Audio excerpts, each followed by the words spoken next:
Então, boa noite a todos e todas, né? Com muita alegria que iniciamos nesse momento o nosso 13º colóquio sobre pesquisa em EPT. E nessa noite a gente vai tratar do tema a metodologia da pesquisa em EPT, abordagens, métodos e procedimentos possíveis. Nós estamos na parte 2, né? A parte 1 ela foi realizada há algumas semanas atrás, e nós tivemos a participação de 4 falas, 4 pesquisas que foram apresentadas aqui, de trabalhos que tratam especificamente das possibilidades metodológicas para a pesquisa na educação profissional e tecnológica. Então, dando continuidade a esse trabalho conjunto e coletivo, que tem reunido pesquisadores de todo o Brasil, nós vamos então ouvir hoje mais 4 apresentações, 4 falas, que vão fazer parte, que vão resultar na publicação de um livro.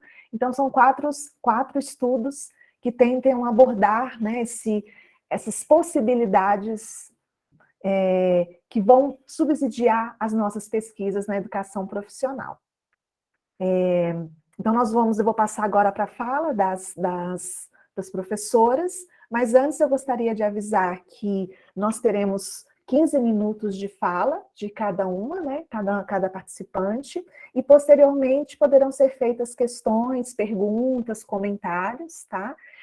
Aqui a gente tem um sistema em que vocês podem ir colocando as suas perguntas, é só acessar no campo das opções, e aí a gente vai conseguir acompanhando as perguntas, tá, de todo mundo. Então, podem já ir anotando, durante a fala, realmente já pode ir incluindo uma pergunta, caso já surja, caso já tenha uma pergunta ali ao ouvir as nossas palestrantes.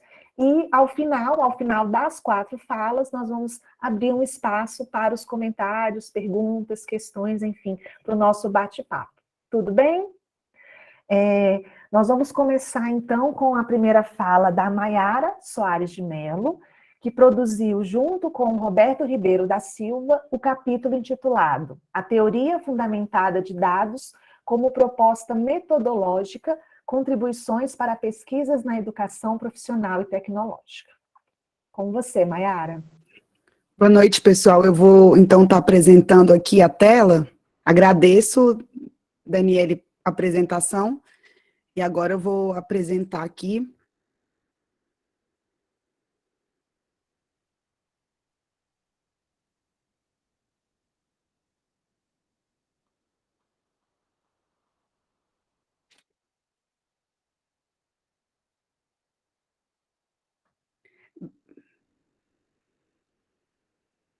Prontinho, né? Todo mundo agora já estão vendo.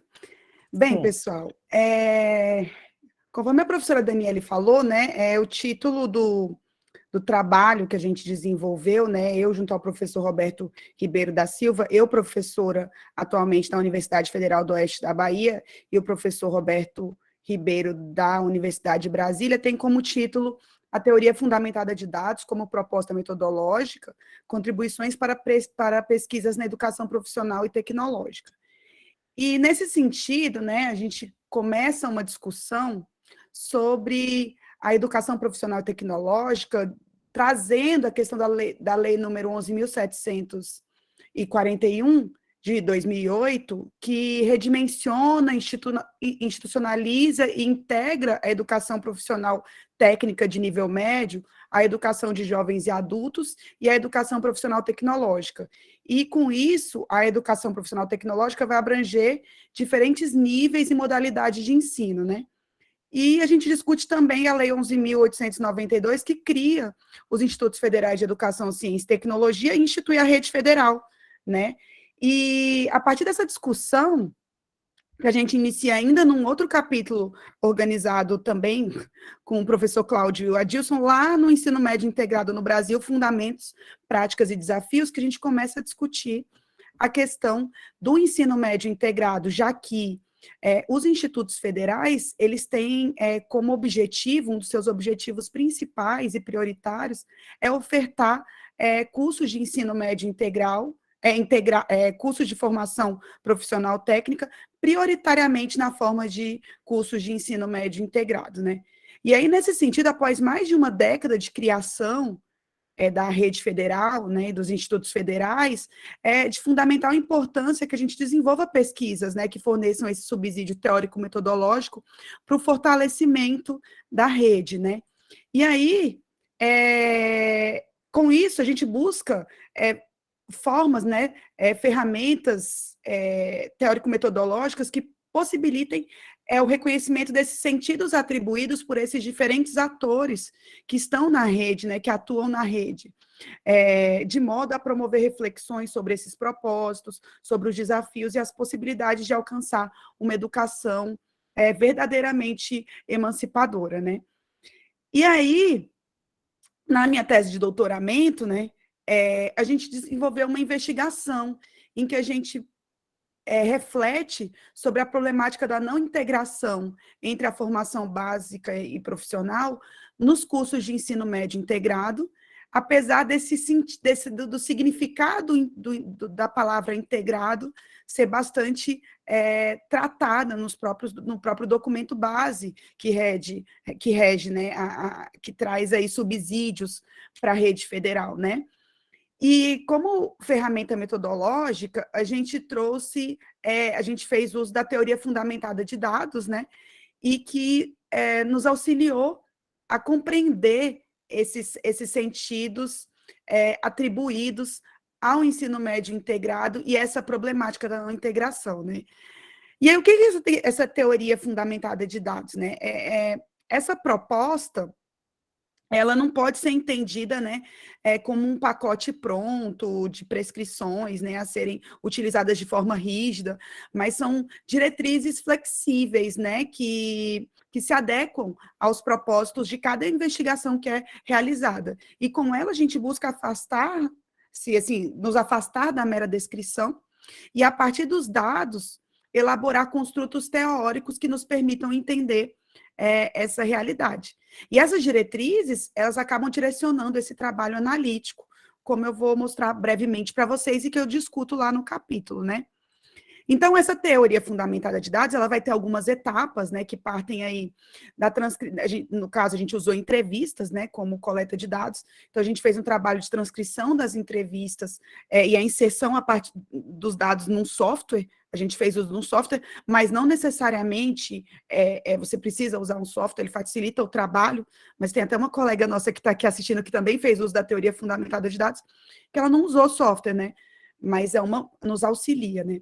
Então, começa com a transcrição dessas entrevistas e a inserção delas aí no programa, e aí a gente vai caminhar desse mais palpável, do factual, para a produção de um construto teórico, como vocês podem ver aqui na setinha. E aí, a gente começa com essa codificação inicial, que ela ocorre linha a linha, né? E a partir dela a gente elabora códigos provisórios, e com ela aí os dados são divididos e conceituados. A gente começa a separar, a gente faz uso de gerúndios, justamente para entender que isso se dá como um processo, né? E a gente elabora também questões norteadoras, por exemplo, quais processos estão em questão aí, né? Como que a gente pode definir esses processos? Como esse processo se desenvolve? Como agem os participantes, as pessoas que estão participando dessa pesquisa? Quando, por quê e como esse processo se modifica? Quais são as consequências desse processo que a gente está investigando? Então, a gente elabora essas questões norteadoras e, a partir dessas questões, a gente começa a analisá-las e a gente parte para esse processo de codificação focalizada, em que a gente vai elaborar categorias conceituais, né? De modo que os códigos mais frequentes e significativos vão ser usados e analisados a partir dessas questões. E, por fim, a partir de toda essa análise e dessa discussão, a gente chega a um processo de codificação teórica, em que a gente relaciona, conecta e refina esses dados. Como eu trago um exemplo no capítulo, que talvez facilite para vocês entenderem um pouco como isso é feito. E ao longo de todo esse processo, a gente trabalha com a redação de memorandos. Então, esse trabalho analítico, desde o início, lá no trabalho das entrevistas, a gente traz esses memorandos em que vão ser colocadas as reflexões, as conexões e questões que possam surgir ao longo desse processo de análise. Então, eu trouxe aqui para vocês terem uma ideia. Esse aqui é a carinha do Atlas TI, que foi o software que eu utilizei. Vocês não vão conseguir ver muito bem a tela, mas só para vocês terem uma ideia, né? Então, a gente cria, insere os documentos, a gente cria os códigos, aqui tem os memos, né, que são os memorandos que eu criei, os grupos de códigos que emergem dessa análise. Então, a gente vai criando esses códigos que eu vou mostrar agora aqui para vocês terem uma ideia. Por exemplo, esse primeiro código que eu criei aqui, verde, que vocês não estão vendo, ele emergiu a partir da fala. Então, utilizando o gerúndio, eu escrevi, né, que esse docente que eu investiguei problematiza a aprovação no Enem como objetivo do ensino médio integrado, né? Percebendo que os estudantes ingressam para preparação em estudos posteriores, como no caso, eu investiguei professores que atuam tanto na educação, nas disciplinas da educação básica, como nas disciplinas específicas da educação profissional em cursos de ensino médio integrado. Então, a gente faz esse trabalho de análise. Então, para vocês terem uma ideia, bem brevemente aqui, né, do que é feito, uma das coisas, né, um dos trabalhos que eu analisei foi justamente referente a uma busca por entender os sentidos e os significados no ensino médio integrado. Então, a primeira etapa foi a codificação inicial. Então, nesse trabalho de codificação inicial, aqui a gente tem uma sigla que significa aqui, né, vou pegar aqui para vocês terem, aqui é o apontador de laser. O professor da formação básica 2, que ele traz a seguinte fala: para mim, o ensino médio integrado seria aquele momento em que o aluno já teria um certo caminho do que ele quer seguir como profissional. Eu acho que no ensino médio integrado, ao longo desses 3 anos, seria o momento de ele já estar definindo qual carreira deveria seguir. Então, o primeiro código provisório que eu gero aqui conceituando o ensino médio integrado como um meio para a definição da carreira para o qual o estudante quer prosseguir os estudos. Então, basicamente essa ideia central, né? Por exemplo, o que eu entendo por ensino médio integrado é fazer ambos os cursos ao mesmo tempo, conceituando o ensino médio integral como curso de ensino médio e ensino técnico feitos de maneira simultânea. Então, essa é a primeira etapa, né? Em todas as entrevistas, a gente parte para a codificação inicial. Em seguida, após a codificação inicial, a gente parte para a codificação. Deixa eu só passar aqui. Aqui não está voltando. Para a codificação focalizada. Então, a gente tem aqui, por exemplo, como eu tinha, a partir daquele processo de codificação inicial, eu tenho aqui todos os códigos provisórios que eu gerei, e a partir desses códigos provisórios que eu gerei, eu comecei a fazer aquelas perguntas, né? Então, um exemplo de pergunta que emergiu como a ideia de integração entre disciplinas se contrapõe ao simples somatório delas? E se a palavra integrado assumisse outro significado? Então, a gente tem esse processo de codificação que a gente chama de codificação focalizada. Então, eu começo a fazer esses questionamentos para chegar a categorias conceituais, que são mais generalizantes e são mais abstratas em relação ao que a gente tinha anteriormente. Então, a gente fez um agrupamento de códigos provisórios aqui. Então, esse primeiro, por exemplo, que é o que eu estou trazendo aqui, né? O ensino médio integrado como a inter-relação entre disciplinas, que contempla, relaciona todos esses outros códigos que aqui estão.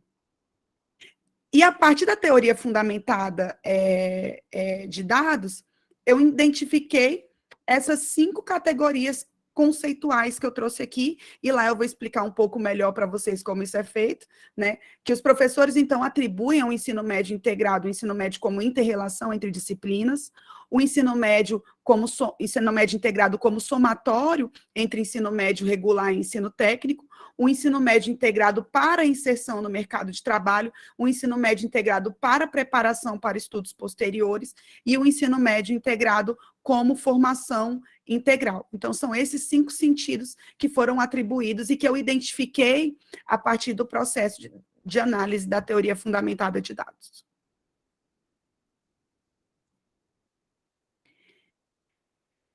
Desse modo, né, a partir de toda essa análise ainda emergiu a pergunta, né, que foi o que eu busquei responder. Quais os sentidos atribuídos pelos docentes entrevistados para o ensino médio integrado à educação profissional? Que eu trouxe aqui, né, que eu comentei com vocês. O primeiro deles é que a gente identificou que é a formação técnica mais a formação básica, então a gente tem esse processo de ruptura. A formação técnica se interrelacionando aqui, a interrelação entre as disciplinas de formação técnica e formação básica, de modo que uma faça sentido na outra, e também essas duas aqui, né, que uma está relacionada ao ingresso na universidade e outra simplesmente para o ingresso no mercado de trabalho. A partir dessa análise e a partir das perguntas propostas, emergiu a categoria central, que são as contradições entre os sentidos atribuídos ao ensino médio integrado. Então, a partir do uso da teoria fundamentada de dados, foi possível perceber que são atribuídos sentidos contraditórios ao ensino médio integrado e que se afastam dos propósitos presentes no documento base que rege o ensino médio integrado. Então, nesse sentido, a gente entende que a teoria fundamentada de dados, ela traz caminhos e possibilidades para que se desenvolva pesquisas na educação profissional tecnológica, conforme vocês vão estar vendo lá no capítulo que foi escrito. Então, esse é um convite, né, para vocês façam a leitura do capítulo, a gente pode trocar algumas ideias, né, e essas aqui são algumas das minhas referências.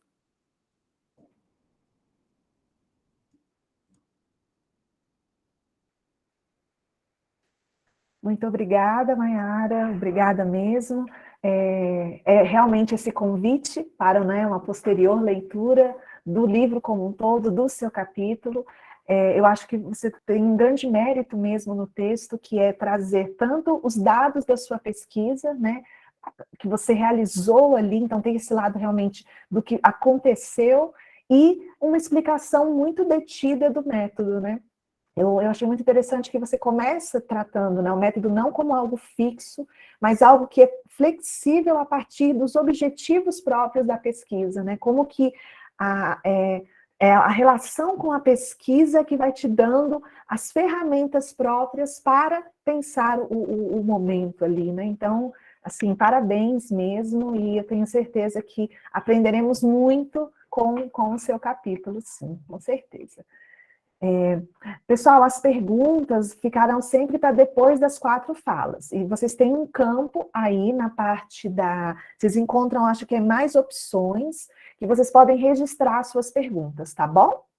Podem registrar lá. E ao final a gente vai abrir, vamos poder abrir o microfone, também fazer comentários, tá?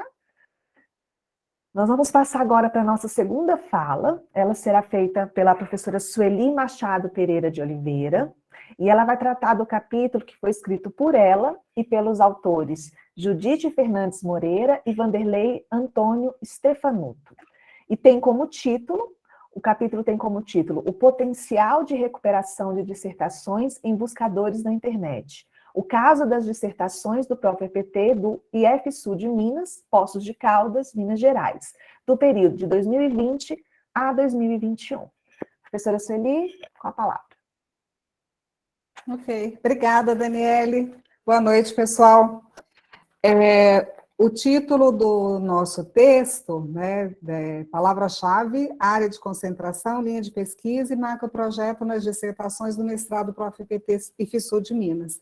Nós fizemos uma análise, né, das dissertações que foram defendidas no período de 2020 até 2021. Como a Daniele falou, né, foi escrito por mim, pela Judite, que é aluna do mestrado do Prof. EPT, e pelo professor Vanderlei, que é do IF Paraná, no campus Telêmaco Borba, falei certo?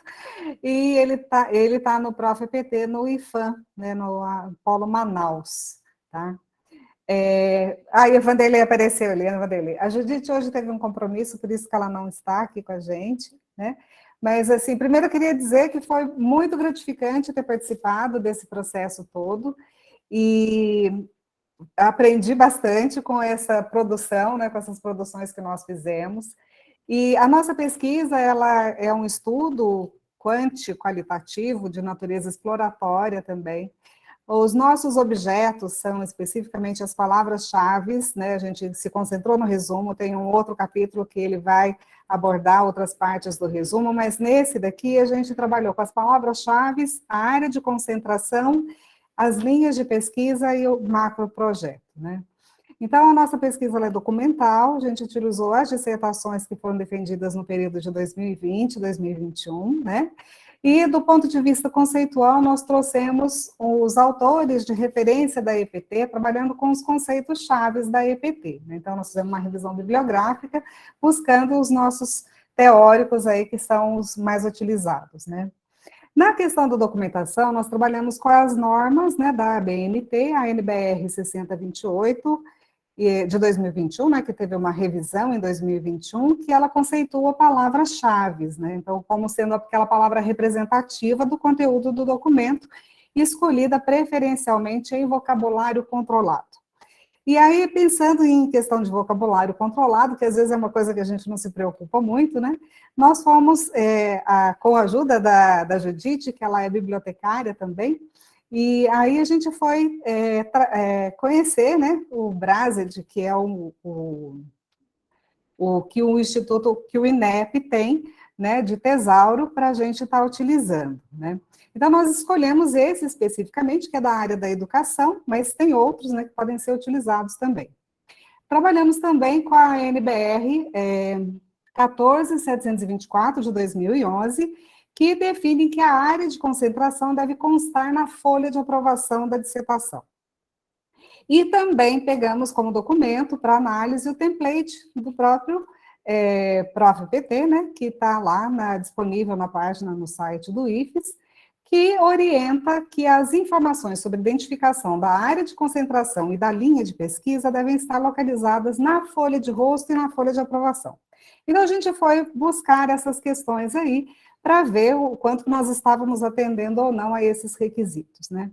Nós não encontramos nenhuma referência no template quanto à identificação de macroprojeto, né? Não havia nenhuma identificação quanto a isso.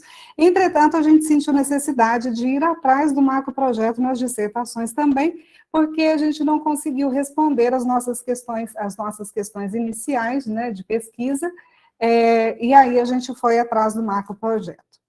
Bom, o Polo Poços de Caldas, né, do IFES Sul de Minas, ele é um polo novo, né, a gente teve a primeira entrada de alunos no segundo semestre de 2018, então nós tivemos uma entrada em 2018, uma entrada em 2019, né, com 44 alunos, e depois, por conta da pandemia, a gente não teve, né, ninguém teve o processo seletivo, e novamente nós tivemos agora no primeiro semestre, com a entrada de mais 24 agora, né. Nós não conseguimos todas as dissertações, até o final de 2021, nós tínhamos 26 dissertações que haviam sido defendidas, né?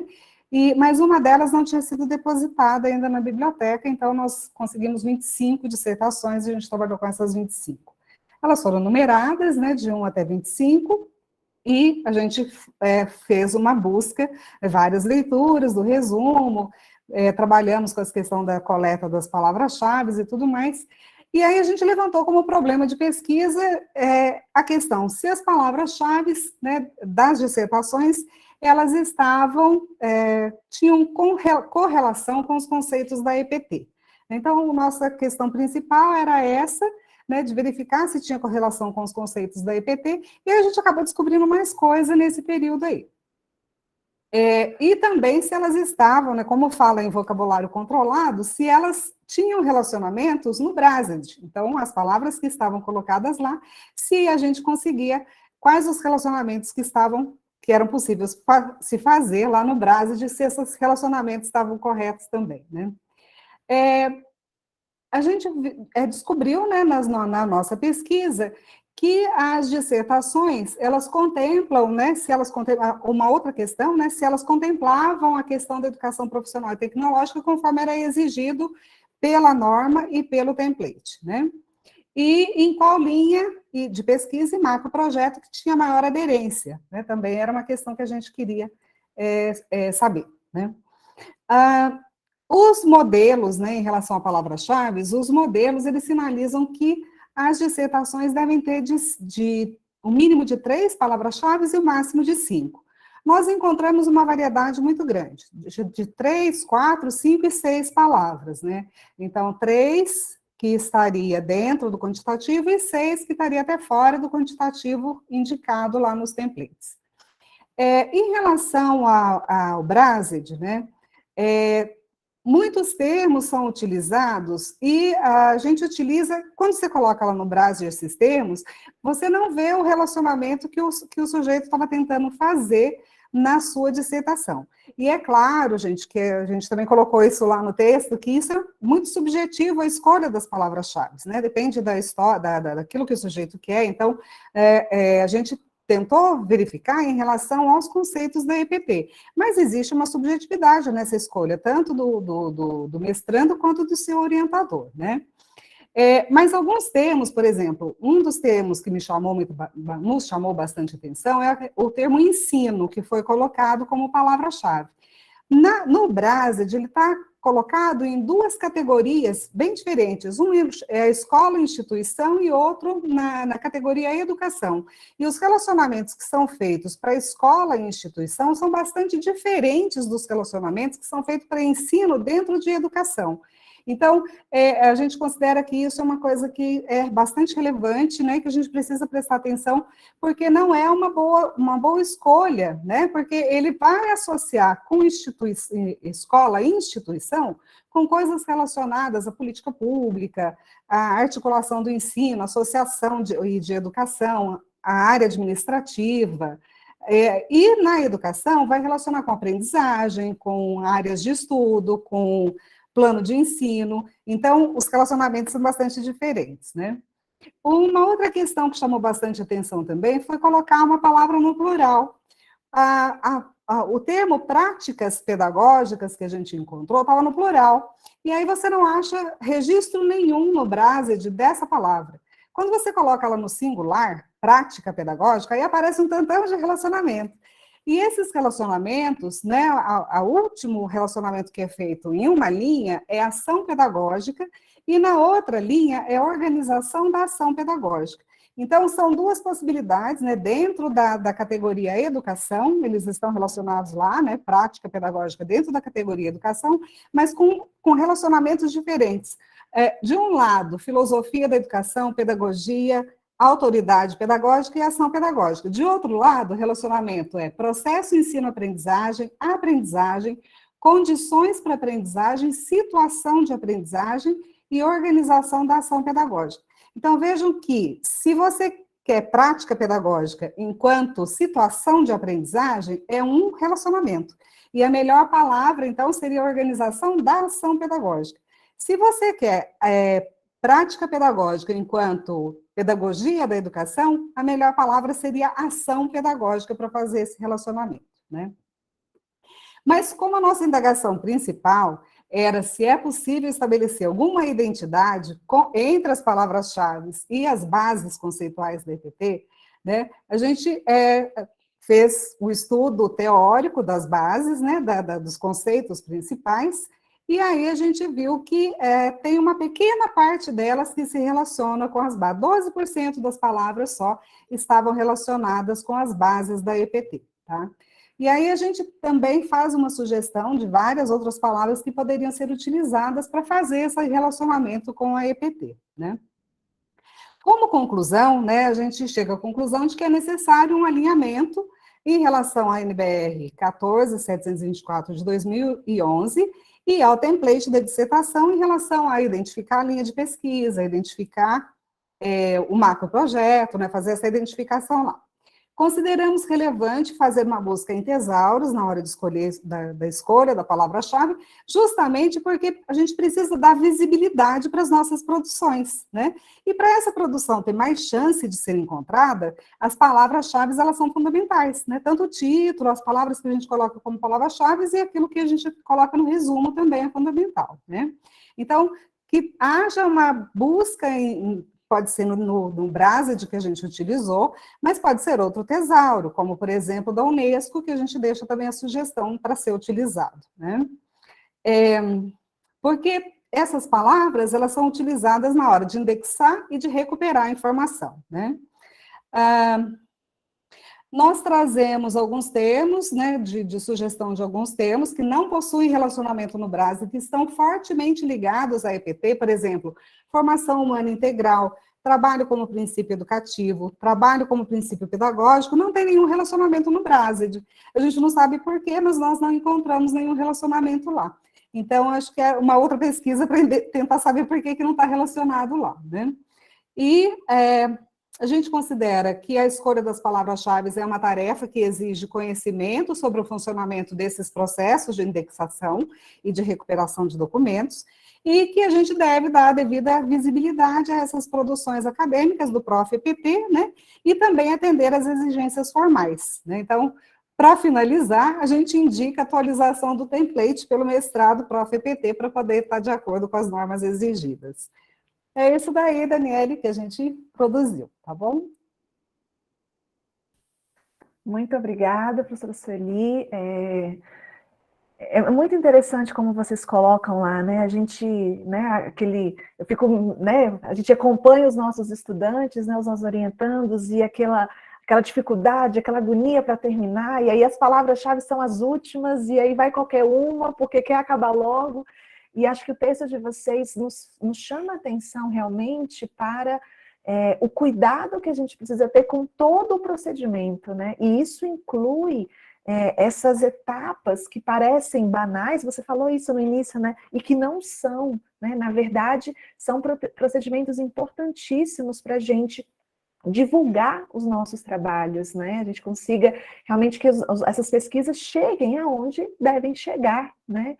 Então, eu acho que o capítulo tem um valor muito importante, nos ajuda a pensar muito bem sobre isso. E como você bem colocou, né, vocês indicaram palavras cuja ligação já está estabelecida, né, então já são melhores para serem usadas, né, quais não seriam boas, sugestões. Então, eu acho que contribui muito para a gente pensar essa parte, às vezes, um pouco esquecida, né, e tão importante. E que realmente, né, quando a gente vai buscar um referencial bibliográfico, a gente vai, aquele primeiro momento lá da pesquisa, a gente lê os trabalhos por meio do resumo das palavras-chave, né?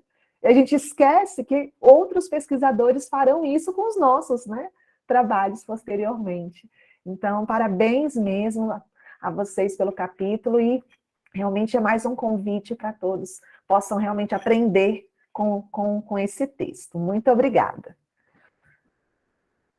Passaremos, então, para a nossa terceira fala, né? Ela vai ser conduzida pela professora Valquíria Bezerra, que, juntamente com outros 4 pesquisadores, a Bernardina Santos Araújo de Souza, o Ivanildo Alves de Lima Júnior, Denise Valéria de Oliveira Nunes e Priscila Kelly Pereira dos Santos, produziram o capítulo intitulado A Abordagem Teórico-Metodológica da Narrativa, Potencialidades e Limites nas Pesquisas sobre a Educação Profissional e Tecnológica. Professora Valquíria, com você. Obrigada, professora Daniele. Boa noite a todos os participantes do terceiro colóquio de metodologia da pesquisa em EPT. É uma alegria estar aqui com vocês. Eu queria saber se vocês estão conseguindo visualizar bem a apresentação.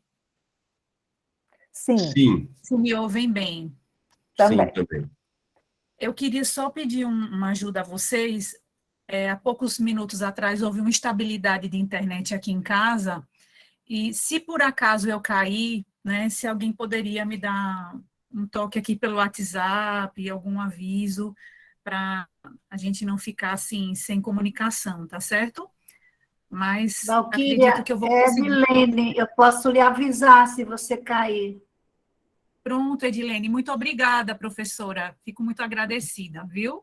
Pode me ligar Nada. que estou aqui com o celular em mão, tá bom? Muito obrigada. Então, nós vamos iniciar a apresentação do capítulo proposto, né?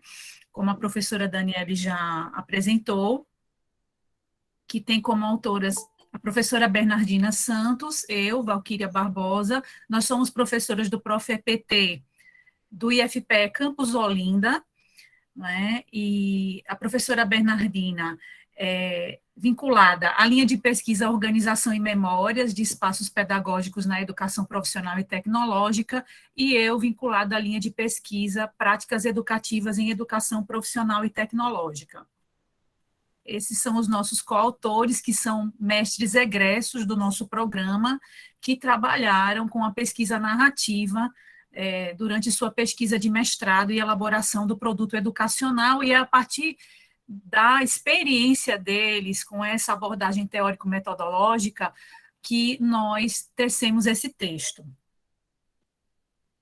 O capítulo proposto pretende contribuir para a parte 3 dessa coletânea, intitulada A Prática Científica em EPT, Métodos e Instrumentos de Análise, e tece considerações e reflexões sobre a entrevista narrativa como técnica de coleta de dados e a abordagem teórico-metodológica da análise narrativa, com o objetivo de fundamentar o desenvolvimento da pesquisa narrativa no campo da educação profissional e tecnológica.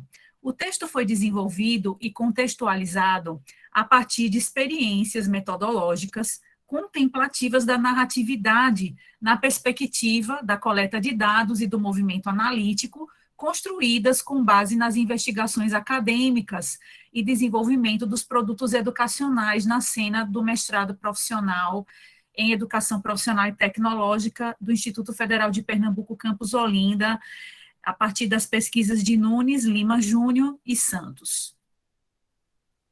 A história e a literatura, por sua natureza, são consideradas o berço das narrativas. No entanto, diversas áreas do conhecimento têm lançado mão de narrativas para a investigação da realidade e compreensão das múltiplas e complexas experiências humanas. Atribui-se a John Dewey os primeiros entendimentos sobre a natureza da continuidade da experiência como um acontecimento individual e social, visto que indivíduos em constante interação, inseridos em determinados contextos experienciais, atravessados pela dimensão temporal, sendo passado, presente e futuro relevantes marcadores das situações narradas. Então, nós compreendemos, né, que as pesquisas no campo da educação profissional e tecnológica, na área de ensino a qual nós pertencemos, né, tem uma abrangência e complexidade própria da abrangência, da capilaridade institucional e social dessas instituições, né, que nos leva a pensar em novas metodologias que abarquem os objetos de pesquisa desse campo teórico e científico. Nesse sentido, entendemos que a experiência acontece narrativamente, tornando-se, portanto, uma forma de experiência narrativa. E os objetos de estudo da pesquisa narrativa são histórias narradas. As pessoas vivem histórias e no contar dessas histórias se reafirmam. Então, Claudine e Connelly consideram que todas as pessoas são possíveis narradores de uma narrativa que pode ser tomada na pesquisa científica como dados. Modificam-se e criam histórias. O ato de contar histórias resulta em estados intencionais que aliviam ou ao menos tornam familiares acontecimentos e sentimentos que confrontam a vida cotidiana.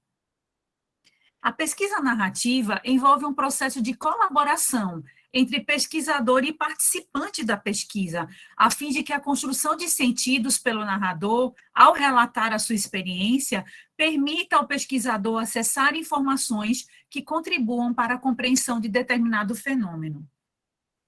Esse método tem a finalidade de encorajar e estimular os participantes da pesquisa a contarem suas histórias de vida, contemplando acontecimentos importantes do seu contexto histórico particular, ou de um contexto histórico-social específico.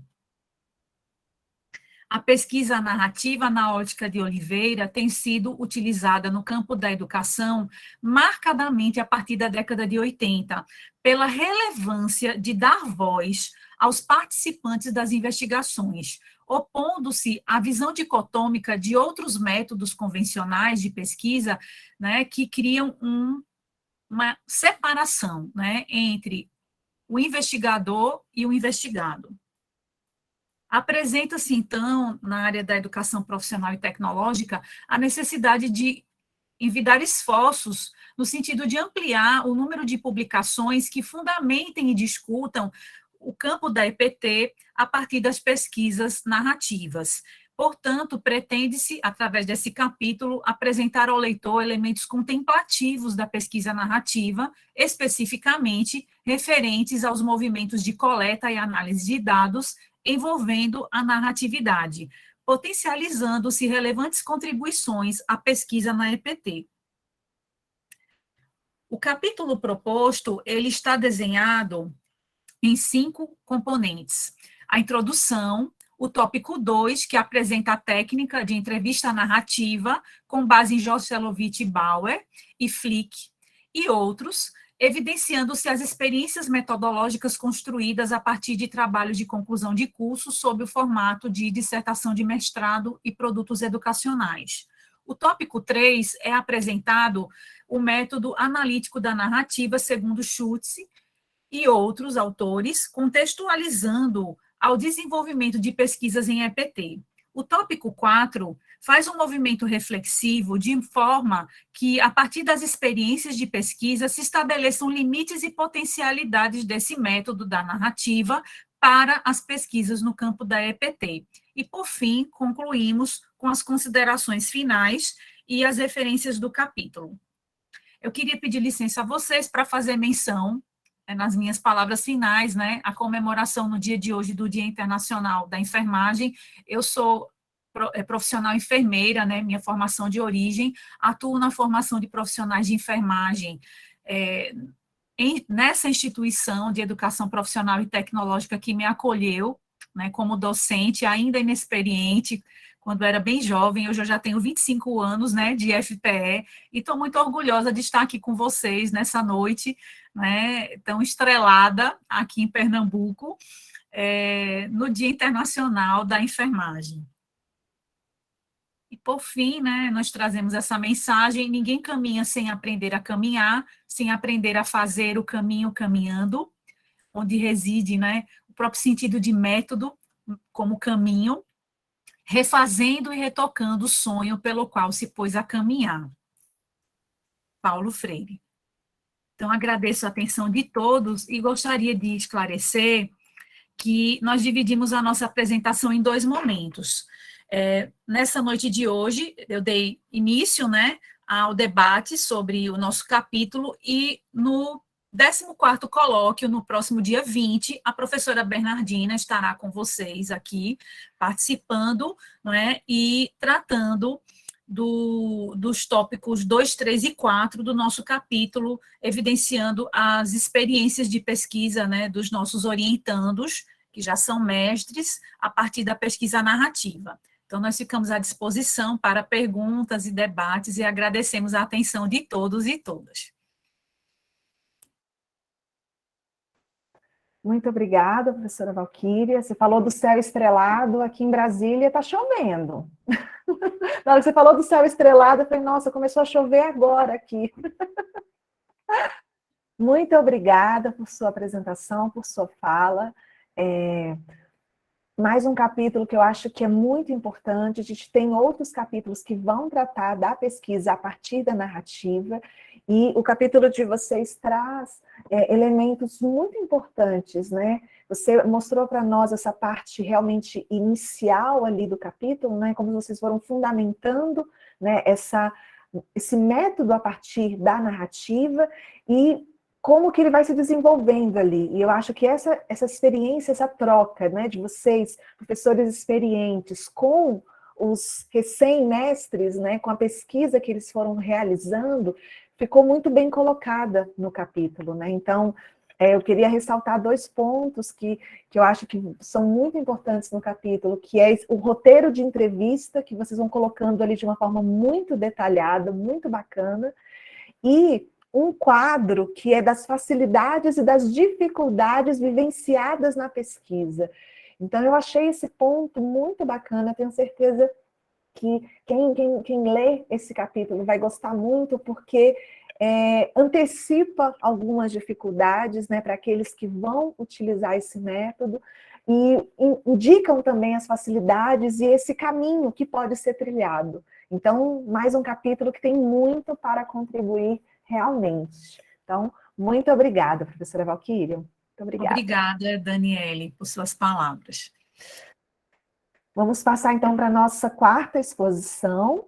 Ela será falada pela pesquisadora Xênia de Castro Barbosa, que, juntamente com o Tiago de Faria Silva, escreveram um capítulo que está intitulado como Reflexões sobre as Memórias da EPT, apontamentos teóricos metodológicos e panorama das pesquisas desenvolvidas no Prof-EPT 2019-2021. Palavra com você, Xênia. Muito obrigada, Daniele. Boa noite a todos, todas e todes. Quero começar dizendo que é uma satisfação imensa participar desse 13º colóquio de pesquisa em EPT, na pessoa do professor Cláudio Nascimento Silva. Eu cumprimento a todos os presentes e cumprimento aos organizadores deste colóquio. Muito obrigada pelo convite e parabéns por nos oportunizar esse espaço de reflexão, de formação, de amadurecimento profissional tão relevante. Gostaria também de cumprimentar as nobres professoras Daniele, Maiara, Sueli e Valquíria, que participaram já, desse primeiro momento de exposição nesta noite. É um prazer conhecê-las e aprender com as senhoras professoras. Bom, eu peço licença para compartilhar a minha tela.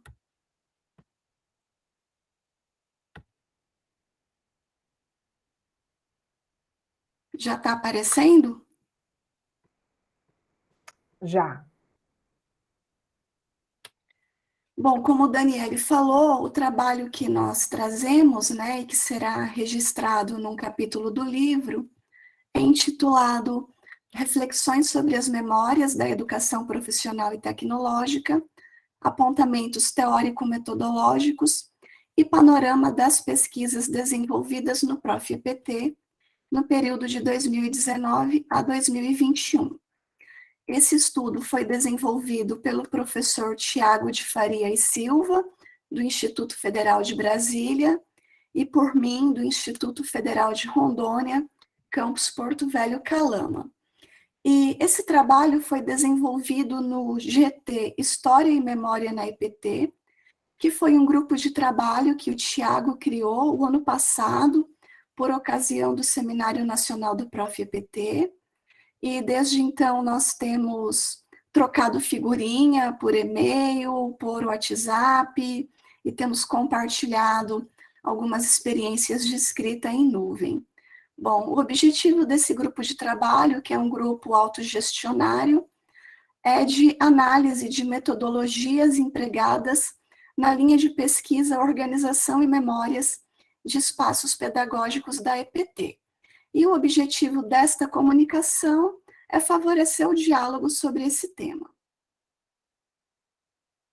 Organização e memórias de espaços pedagógicos na EPT é uma das linhas de pesquisa do Programa de Mestrado em Rede Nacional em Educação Profissional e Tecnológica.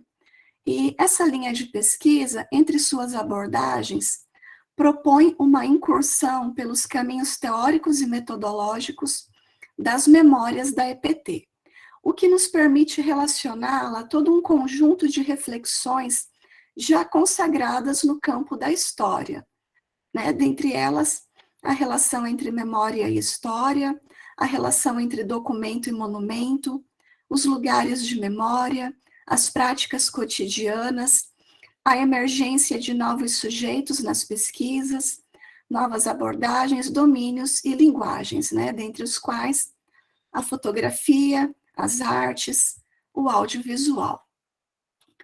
Bom, o que nos moveu nesse estudo foi a seguinte questão: como as memórias da EPT podem ser pesquisadas e quais metodologias podem potencializar e ampliar a escrita da história da EPT. Quanto ao método, nosso estudo é um estudo de caráter exploratório, ainda em fase inicial. O que nós apresentamos são resultados parciais da pesquisa, uma pesquisa bibliográfica desenvolvida a partir do acesso aos repositórios nacionais, aos repositórios das instituições associadas ao Prof.EPT. Nós selecionamos inicialmente 33 dissertações de mestrado, defendidas no Prof.EPT no período de janeiro de 2019 a março de 2022. Nossa busca foi por título, consideramos os títulos que eram sugestivos de abordagens de temática concernente à memória. Do total selecionado, 16 dissertações confirmaram a presença do descritor memória no corpo do texto, 15 puderam ser baixadas na íntegra, e uma teve apenas o resumo disponibilizado, possivelmente devido a algum problema no website da instituição, e por essa razão foi descartada por esta pesquisa. Desse modo, nessa apresentação, nós consideramos 15 dissertações que foram efetivamente analisadas do ponto de vista do conteúdo por esta pesquisa. Eu apresento agora uma lista dessas 15 dissertações.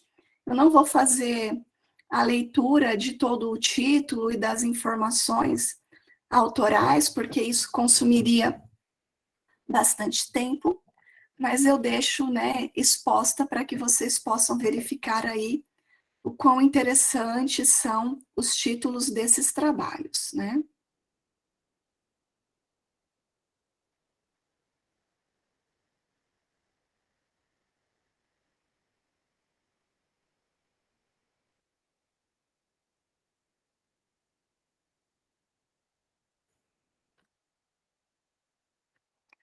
A catalogação e as análises aqui apresentadas representam um primeiro esforço, ainda parcelar, do nosso grupo de trabalho, e esse esforço visa compreender os temas predominantes das pesquisas desenvolvidas na linha de pesquisa Organização e Memórias de Espaços Pedagógicos da EPT, as concepções de memória que transparecem nessas dissertações e as metodologias empregadas pelos jovens mestres. As dissertações analisadas revelam uma diversidade de objetos considerados a partir de abordagens singulares e de metodologias diversas que oportunizam o acesso a memórias, bem como a sua problematização, valorização e ou salvaguarda. Dentre os objetivos desses trabalhos se destacaram questões como a formação de professores, com ênfase em instituições e cursos normais, a constituição de acervos e museus virtuais, as comemorações por ocasião da primeira década de inauguração dos institutos federais, e esses trabalhos evidenciam 3 eixos especiais de atenção. O primeiro deles é a necessidade de compreender em cadência histórica as dinâmicas, limites e desafios dos processos de formação de profissionais docentes no Brasil, e aí a gente tem trabalhos que compreendem um escopo temporal que vai desde o período imperial até momentos bem contemporâneos da nossa história política, a divulgação e preservação de memórias consideradas dignas de serem lembradas, mediante a edificação de lugares de memória no cyberespaço, sempre propostas de intervenções no cyberespaço, talvez até pela dificuldade de recursos para instituir esses lugares de memórias em um ambiente físico que requer recursos materiais, espaço e outras dinâmicas de organização, e também evidenciam a reflexão sobre a primeira década dos institutos federais. As abordagens prevalentes foram qualitativas, e dentre os métodos utilizados ganharam destaque a história oral, as entrevistas semi-estruturadas e a pesquisa documental. Metodologias essas que nós avaliamos adequadas ao acesso a conteúdos das memórias dos indivíduos e das instituições.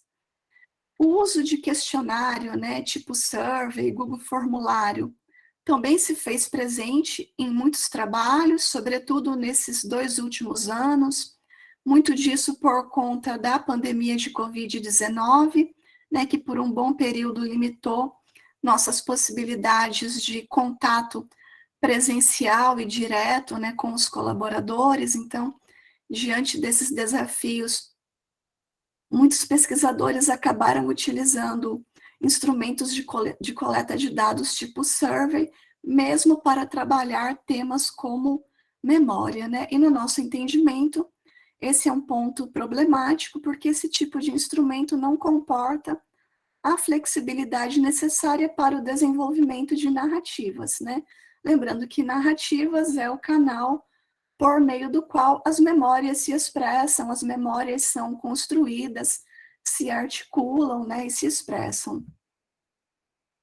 No rol das fontes utilizadas pelas dissertações que nós analisamos, ganharam destaque as fontes imagéticas, como nas dissertações de Souza, Mendes e Nascimento, as fontes orais, como na dissertação de Cândido, de Silva e de Vieira, e os arquivos escolares, como nos trabalhos de Cruz e Quadros. Documentos jurídicos, como leis e decretos, também foram acionados na maioria dos trabalhos analisados. A maioria das dissertações soube colacionar documentos diferentes, de modo a ampliar a fundamentação dos problemas da pesquisa. No que se refere à articulação entre teoria e método, também a maior parte delas demonstrou domínio, né, conhecimento acerca do estado da arte das discussões, e foram bem poucos os trabalhos em que os conceitos-chave não foram devidamente trabalhados, né? Nestes casos, houve uma abordagem instrumental e pouco reflexiva sobre temas como memória e fotografia, por exemplo, né? E eles foram considerados apenas nos produtos educacionais e de forma bastante pragmática. A partir desse apanhado, nós pudemos fazer algumas reflexões sobre o posicionamento da linha de pesquisa, organização e memórias de espaços pedagógicos na EPT.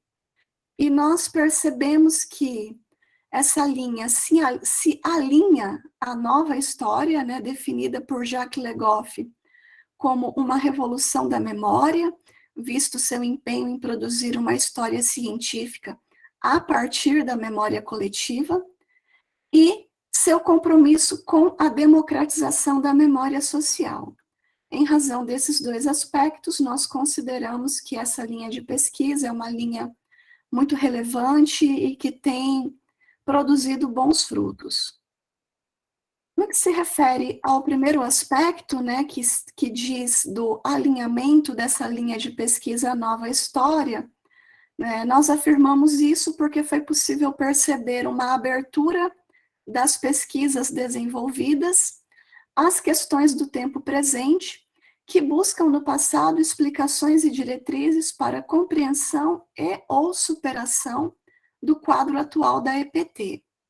Também percebemos a renúncia, né, em alguns trabalhos, a renúncia a uma temporalidade linear, em proveito dos múltiplos tempos vividos e em sua interface entre o social e o coletivo, bem como a ênfase no estudo de lugares de memória, sejam esses topográficos, como escolas, arquivos, museus e bibliotecas, lugares simbólicos, como as comemorações e aniversários, lugares funcionais, como os manuais, as associações e as entidades de classe. Quanto ao segundo aspecto, né, que é a contribuição da linha de pesquisa para a democratização da memória coletiva, nós entendemos que os trabalhos analisados constituem-se em monumento, né, para usar uma metáfora de Jacques Le Goff, à democratização da memória coletiva, à proporção em que esses trabalhos valorizam novas fontes e objetos e demonstram compreender que a memória coletiva não é apenas uma conquista, é também um instrumento e um objeto de poder. Nesse sentido, as tensões entre memória e esquecimento, a memória voluntária e a memória impedida, manipulada e anistiada também se fizeram notar em alguns dos trabalhos analisados. Apesar de tantos elementos positivos, há alguns que requerem atenção. E aí nós destacamos 3. O uso de fontes normativas, como leis, decretos, projetos pedagógicos de curso, planos de desenvolvimento institucional, como recursos únicos, né, exclusivos, para acesso à história e à memória, a nosso ver, pode ser um problema, e aí nós vinculamos esse problema ao risco de uma análise macro, generalizante, superficial e omissa em relação aos conflitos, né? É como se a transcrição dessas leis, desses decretos, desses documentos institucionais fossem suficientes, se colocassem como uma verdade, mas quando se trabalha nessa perspectiva, né, mais cronológica, perde-se outras dimensões, as dimensões do conflito, que também precisam ser consideradas.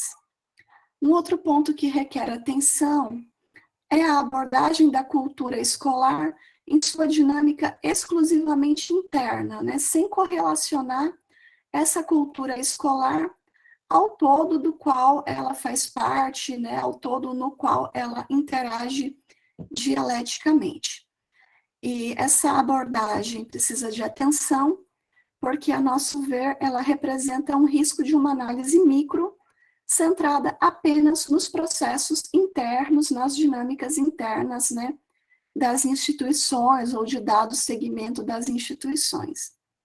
E um outro ponto de atenção é o uso de survey de Google Forms, que traz o risco de abordagem instrumental do problema, pouco espaço para a interpretação dos sujeitos, né, para as representações sociais, para a expressão das memórias, e, de certa forma, pode significar uma recusa à complexidade dos fenômenos.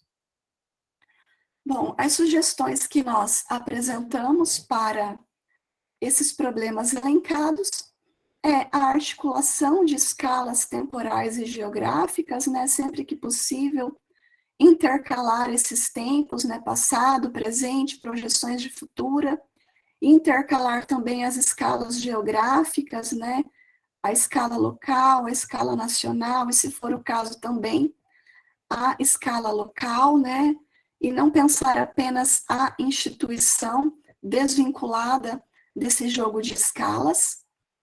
Também consideramos pertinente a articulação de fontes várias, né, de fontes variadas sempre que possível, e a valorização das narrativas como um caminho fundamental para acesso às memórias.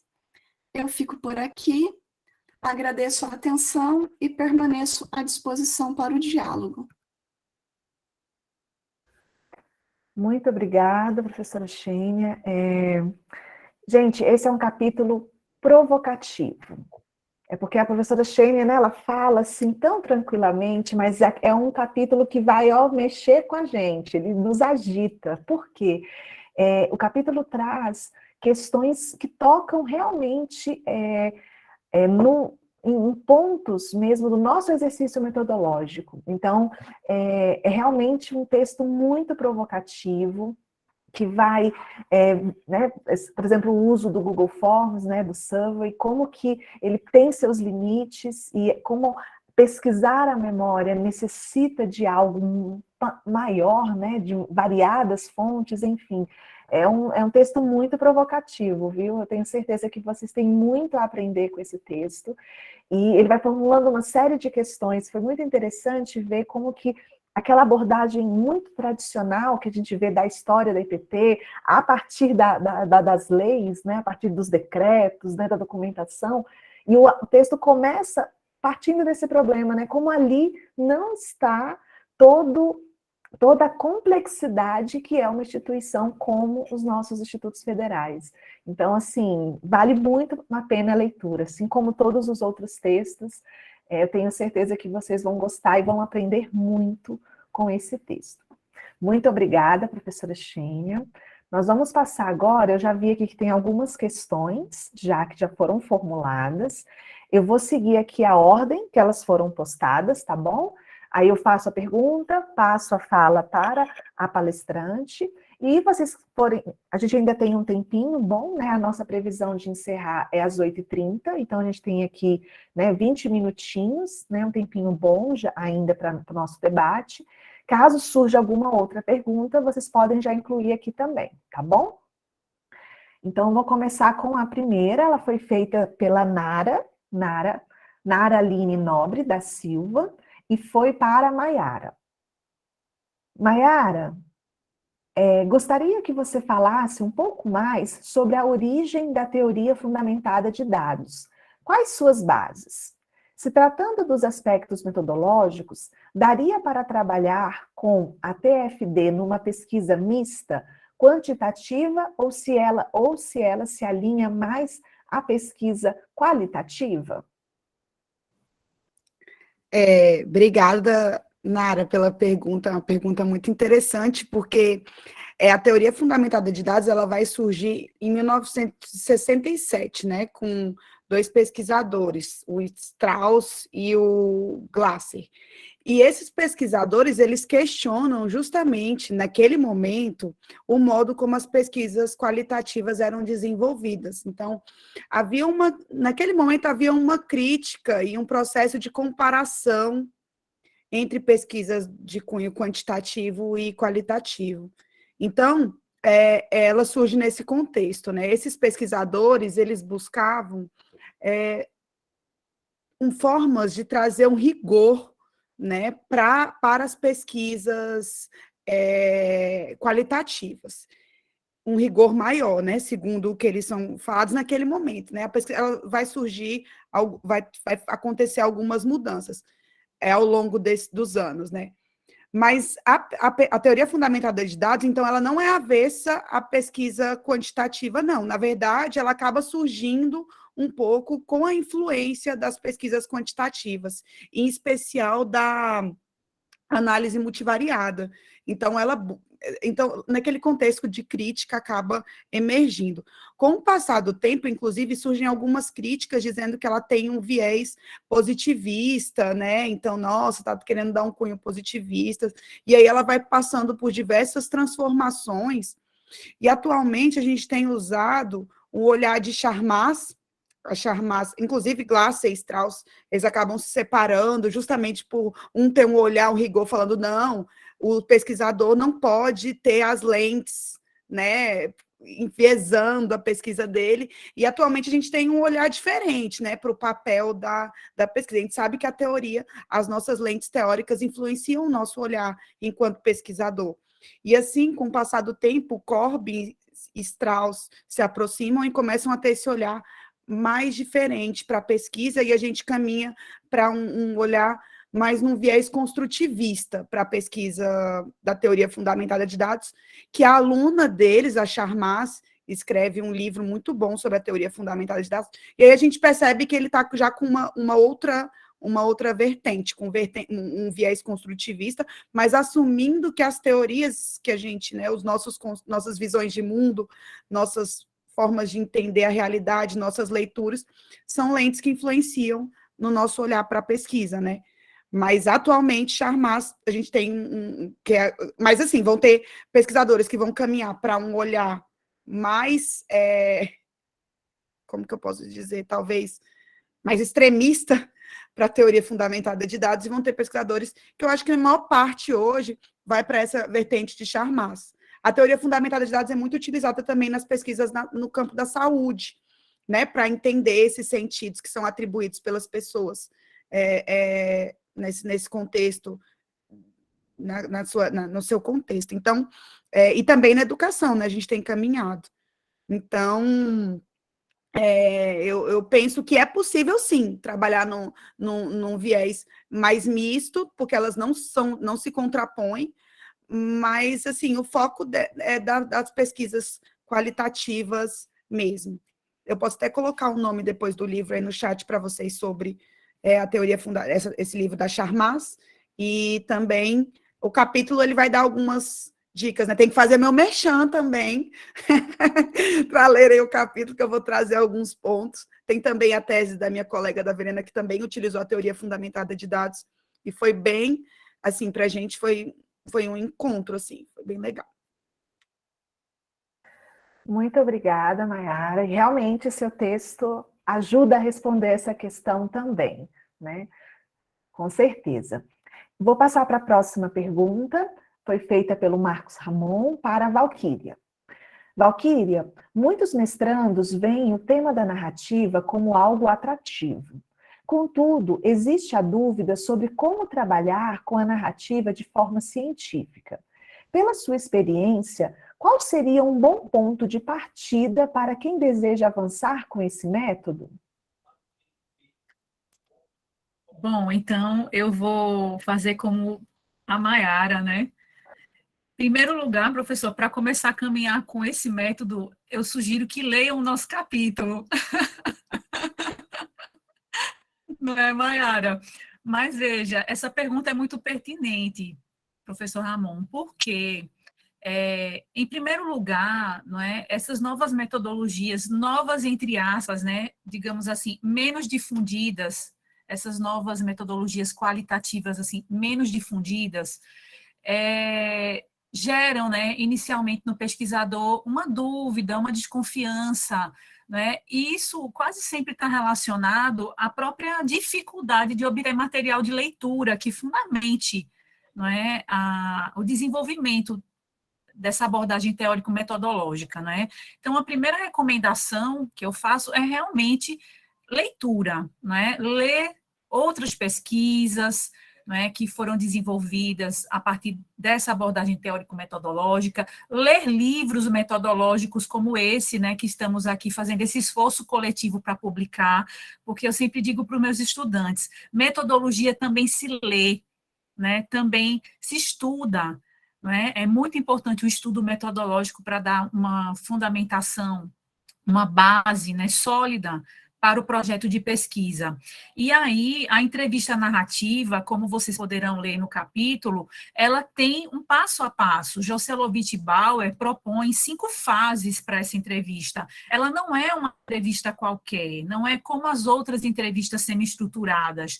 Ela é não estruturada, ela é em profundidade, ela diverge do esquema pergunta-resposta, que tradicionalmente, né, compõe a maioria dos métodos de entrevista que a gente vem utilizando, em que o entrevistador seleciona temas, tópicos e compõe perguntas sobre esses temas e tópicos. Ao contrário, a entrevista narrativa, ela parte de uma questão geradora da narrativa. E para compor essa questão, é muito importante o background teórico do pesquisador, né? A imersão que ele faz prévia, né, no campo teórico, o estudo do estado da arte que ele produziu, né, para depois desenvolver um desenho metodológico da sua pesquisa. Tudo isso vai influenciar, não é, no sucesso ou no insucesso, na maior dificuldade ou facilidade do pesquisador operar com essa metodologia.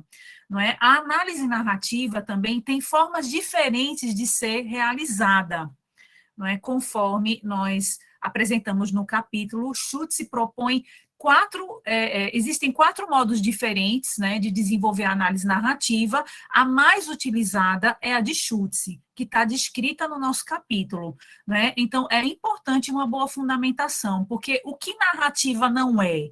Narrativa não é um simples conte a sua história, não é bem assim, não é? Há todo um preparo para que o pesquisador possa dar o estímulo adequado para que o participante da pesquisa desenvolva uma narrativa específica, né, sobre um determinado objeto de estudo de que trata aquela determinada pesquisa, não é? Então, eu ressalto esses pontos, né, e que realmente essa oportunidade de desenvolvimento desse livro com a aplicação, né, do método da narrativa às pesquisas em EPT é uma oportunidade muito rica, porque nós não temos referências outras que sejam pelo menos do nosso conhecimento, né, dentro da pesquisa que nós fizemos de livros e outros materiais bibliográficos sobre esse método, que tratem de pesquisas na educação profissional e tecnológica. Há um ineditismo nessa proposta desse livro, que ora aqui discutimos, não é? E isso é uma oportunidade, inclusive, da gente aprofundar, não é, os estudos metodológicos em outros números, né, dessa coletânea, que eu espero que futuramente nós possamos produzir juntos. Espero ter atendido e fico à disposição, né, para dizer mais alguma coisa. Muito obrigada, Valquíria, com certeza, foi uma ótima, excelente resposta. O Marcos aqui já colocou que foi muito boa mesmo. Vou passar para a terceira pergunta, foi feita pelo José Fabiano Pereira, para a professora Sueli. Professora Sueli Machado, a Coordenação Nacional do PROF-EPT já deu algum retorno acerca da sugestão feita a partir da pesquisa feita pela senhora e colegas? Penso que essas e outras questões referentes às normas poderão embasar discussões para melhorar a ementa da metodologia de pesquisa. Obrigada, Daniela. É Lucas, né? Você falou? Lucas? Não, José Fabiano. José Fabiano. Olha, a gente não divulgou ainda, né? Porque nós estamos ainda nos colóquios e enquanto o livro não for publicado, eu acho que a gente nem pode estar fazendo nenhum encaminhamento. Mas, com certeza, a gente vai estar discutindo, sim. A primeira oportunidade que tiver, está colocando isso. E só o fato de estarmos todos aqui, assim, né? Tanta gente está interessada no livro, está produzindo esse conhecimento, eu acho que isso já vai repercutir de alguma forma, né? A gente espera que chegue até lá, sim, né? Se não chegar, a gente encaminha um exemplar para eles. Né? Mas obrigada, tá? Obrigada também, viu, Daniele, Cláudio, todo mundo, Marcos, pela oportunidade. A gente está muito feliz de estar podendo participar desse evento, dessa produção, tá? Que com certeza vai ser de muita qualidade. A nossa intenção, sim, é essa mesma, que possa chegar, né, que possa nos ajudar dentro do nosso programa, né? Eu acho que é um esforço, a gente tem muitos participantes, né, que atuam no PROF-EPT, temos pessoas também de fora, então, que a gente está tendo um diálogo com universidades estaduais e federais, então, a ideia mesmo é que isso chegue, né, isso melhore, né, aprimore o nosso trabalho específico, né, no PROF-EPT, mas também a nossa pesquisa com educação profissional, né, então temos essa intenção. Eu particularmente estou aprendendo bastante aí com os colegas que estão apresentando. Eu também acredito que todos, viu, estamos mesmo. Vou passar então para a próxima questão, ela foi feita pelo Rafael Rocha, espera aí que tem duas. Eu vou ler as duas juntas, eu acho que elas estão juntas. Então, do Rafael Rocha para a professora Xênia. Professora Xênia, as questões abertas em formulário específico, a exemplo do Google Forms, não permitiriam uma flexibilidade narrativa ao respondente, permitindo-lhe apresentar dados relevantes acerca do histórico de um determinado programa ou política em EPT? Aí eu vou dar continuidade na pergunta dele. Professora Xênia, as questões abertas não dariam uma expressividade particular, significativa, às informações trazidas pelo respondente sobre as memórias de um determinado programa ou experiência em EPT? Ok, muito obrigada pela pergunta. Bom, eu penso que há dois aspectos a se considerar. O primeiro é que não há nenhuma proibição em usar Google Formulários, tá, gente? Né? O que Tiago e eu entendemos, né, é que esse foi um recurso muito utilizado no contexto da pandemia, mas que para o trabalho com memórias não é o melhor instrumento de coleta de dados, né? Seria mais interessante algo que possibilitasse uma expressão mais livre das narrativas, né? De repente, história oral, ou a perspectiva apresentada pela professora Valquíria, né? Que permitisse esse fluxo narrativo e esse encadeamento discursivo de uma maneira mais abrangente e menos delimitada do que as questões, né, que comportam lá o formulário. Mas não há nenhum impedimento de usar esse instrumento de coleta de dados, tá? Isso vai ser definido conforme cada projeto, conforme a necessidade de cada pesquisador. Em relação à questão da subjetividade, sim, necessariamente a subjetividade estará presente, né, em narrativas sobre memória, em histórias de vida, necessariamente estará. E a presença da subjetividade não é um problema, tá, necessariamente, né? Ela é justamente a riqueza, ela é o diferencial desse tipo de material que te permite fazer contrapontos a outras fontes, como, por exemplo, né, as fontes oficiais, né, os documentos já estabelecidos, os projetos pedagógicos, as resoluções, os decretos, tá?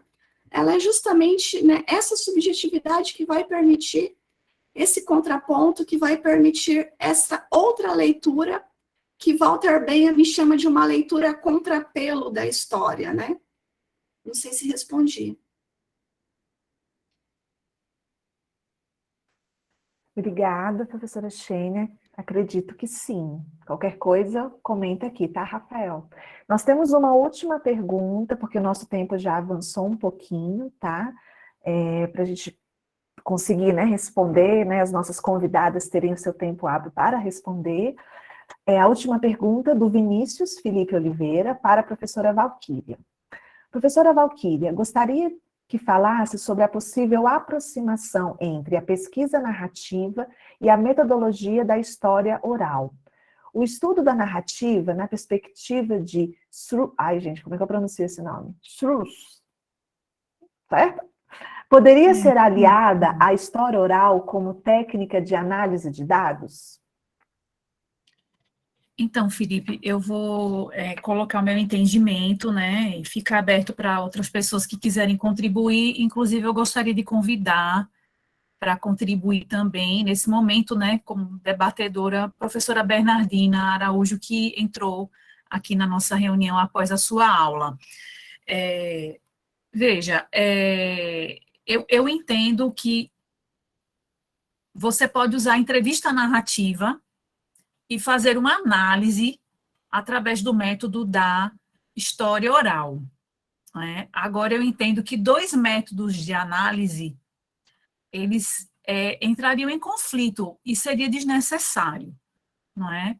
Então, mas a afinidade, sim, não é, entre o método da entrevista narrativa como método de coleta de dados e a possibilidade da análise ser feita pela história oral, não é?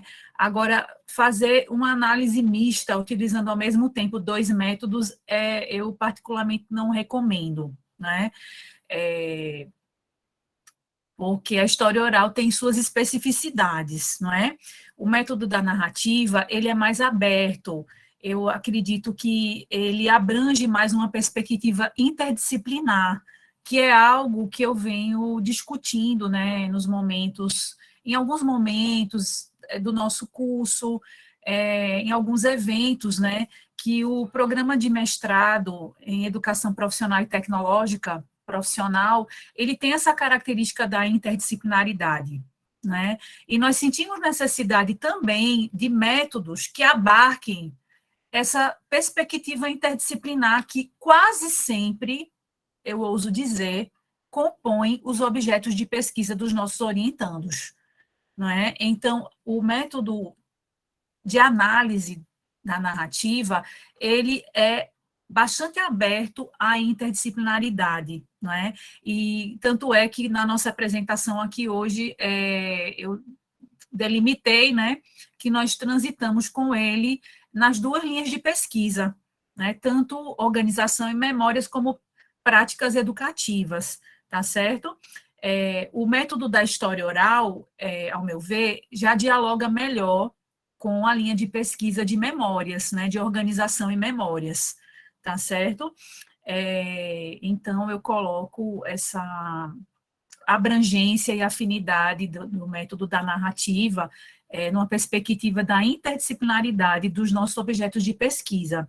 Mas aí, como já disse, não recomendaria que no mesmo estudo usasse dois métodos de análise diferentes, né? Porque eles podem conflitar e também ficar, assim,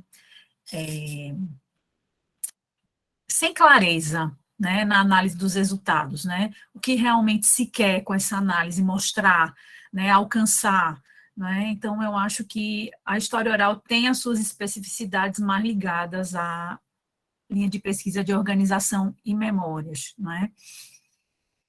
Eu não sei se a Bernardina está aí ainda na sala e gostaria de contribuir também.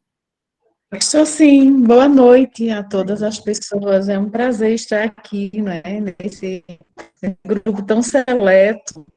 E quero endossar meus parabéns à organização do evento, né, que nos deixa aqui diante de um debate tão qualificado, né?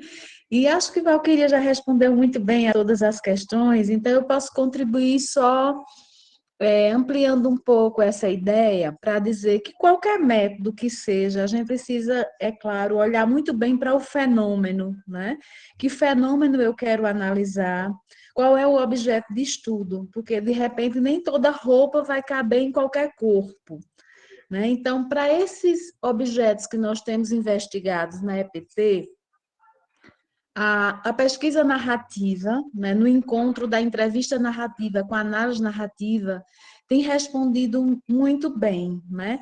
Porque tem conteúdo de coleta que parece ser muito maior do que a forma.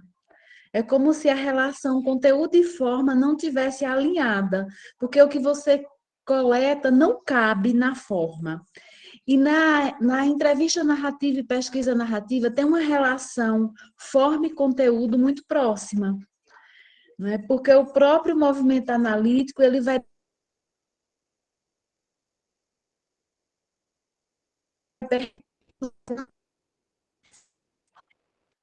Atrapalhando.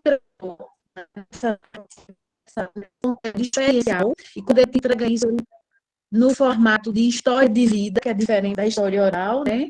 Então, ele vai entregar essa bagagem a partir da história de vida ou de fragmentos dessa história de vida. E na narrativa, eu ainda eu devo colocar, evidentemente, o foco no objeto que está sendo estudado, de modo que a pessoa, o entrevistado, não vai contar toda a sua história de vida, mas a sua experiência, né, vivida com aquele aspecto que eu estou a recortar. Então, para isso que a gente se lançou, né, se pretendeu tocar nessas experiências que a gente está trazendo para cá, para esse encontro, ela coube muito bem. Eu trabalhei muito em outros momentos com a história oral. Mas, para o que a gente investigou agora, por exemplo, eu tenho a impressão que a história oral não nos daria aquilo que a entrevista narrativa e a análise narrativa nos deu. Inclusive, eu já fiz um esforço, certa vez, de trabalhar a entrevista narrativa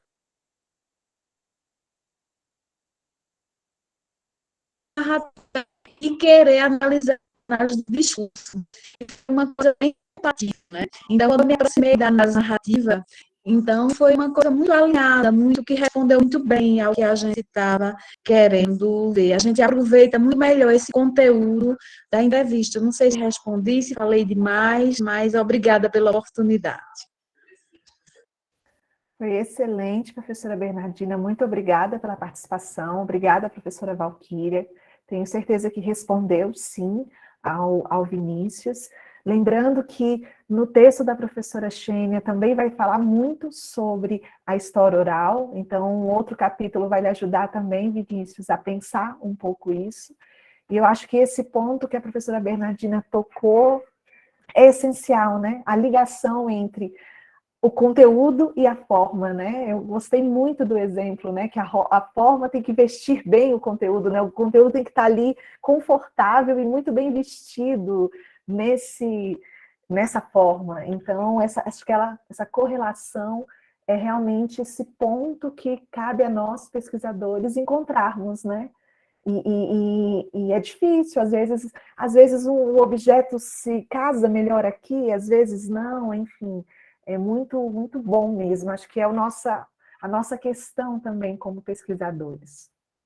Então, caminhando aqui para o final, eu gostaria de agradecer. Pode falar, professora Valquíria. Me permita, eu queria comentar um ponto da apresentação da professora Xênia, né, que já começou a ser discutido aqui, que foi a questão dos questionários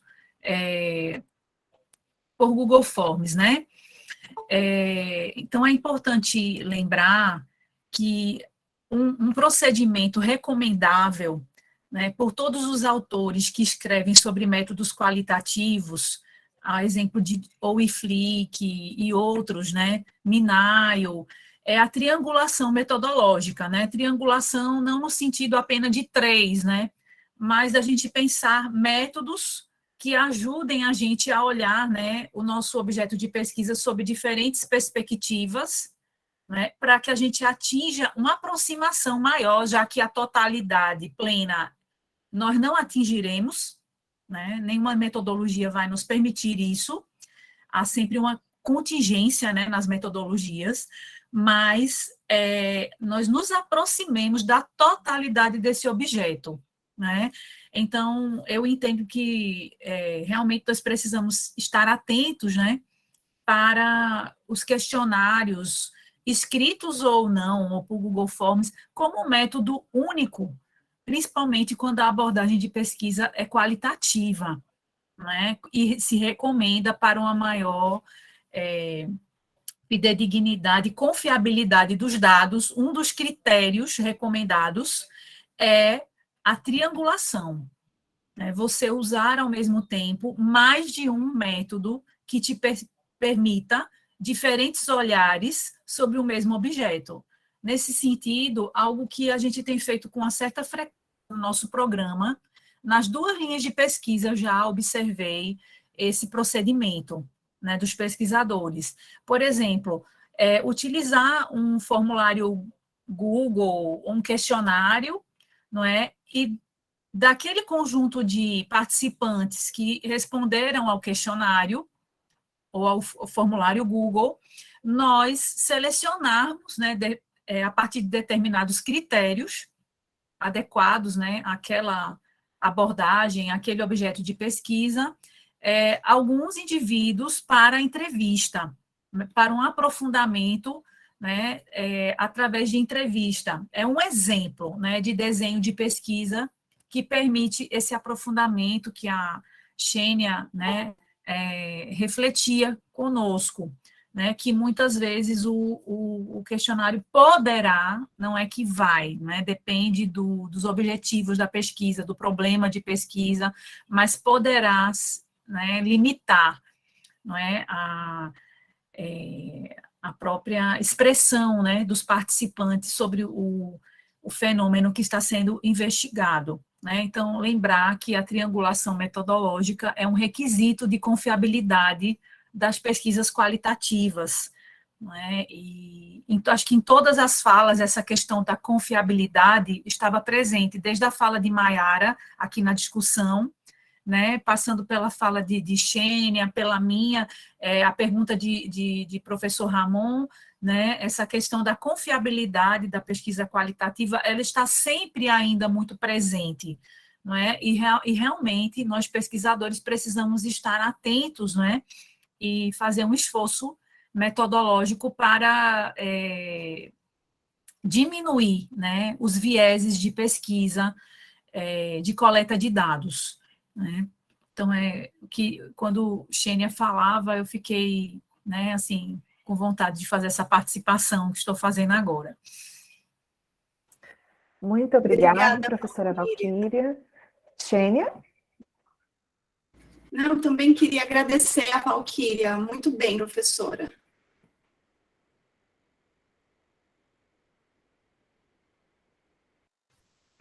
Gostaria de agradecer a todos pela participação, a todos que vieram prestigiar o nosso colóquio, agradecer muito mesmo, assim, um abraço virtual às nossas palestrantes, foi realmente um prazer ouvir cada uma de vocês, ler o trabalho de vocês também tem sido muito bom, Eu tenho ficado cada vez mais contente com esse projeto, cada vez mais contente com esse desenvolvimento de estudos e pesquisas, né? A gente, eu não sei a opinião do Cláudio, né, nem do professor Marcos Ramon, mas a gente começou ali, eu, pelo menos, né, comecei ali achando, ia ser uma coisa meio simples ali, mas cada vez que a gente tem as apresentações, que eu leio os textos, eu vejo a grandiosidade que essa pesquisa coletiva está alcançando.